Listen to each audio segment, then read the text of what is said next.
After the overwhelming success of the World Warrior edition of Street Fighter II, a revised version with the subtitle Champion Edition followed not long after.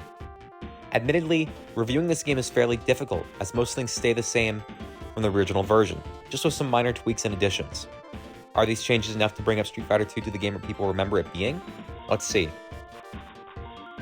Firstly, the big headliner for Champion Edition is making the boss characters playable. Despite having mostly complete movesets in World Warrior, they physically did not work. Even if you brute force the game to make it let you play as them through cheats, they are fundamentally broken, clearly showing the devs didn't intend for them to be playable at all. Champion Edition came in and made these 4 characters playable for everyone, bringing the humble 8-character roster up to a much more respectable 12.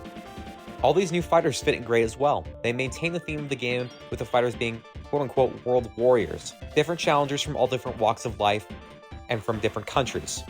Vega, for example, is a masked fighter that hails from Spain, uses Wolverine-like claw blades as a weapon, and is one of the 4 emperors or boss characters.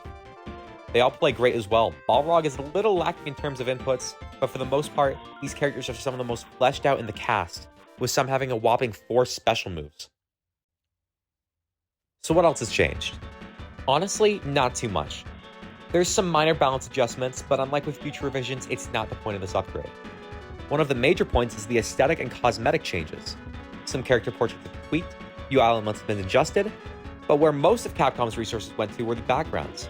Every stage has received changes, some minor, and some that completely changed the vibe of the stage as a whole. And honestly, it felt a little unnecessary. There's some good changes, for sure, like Sagat's stage removing the palm trees that were in the foreground, which cluttered things up and could interrupt gameplay. But for the most part, it was just minor color tweaks, like Dalsim's stage changing the carpet from red to blue, or time of day shifts in different stages. These palette swaps very rarely felt like an upgrade, and more so felt like change for the sake of change, so it could be marketed how different these stages are compared to the World Warrior versions. And again, this isn't inherently a negative.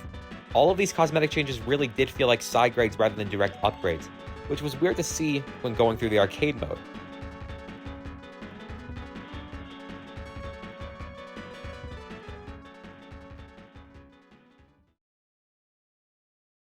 Speaking of the arcade mode, I think that's where the most notable improvement has been made.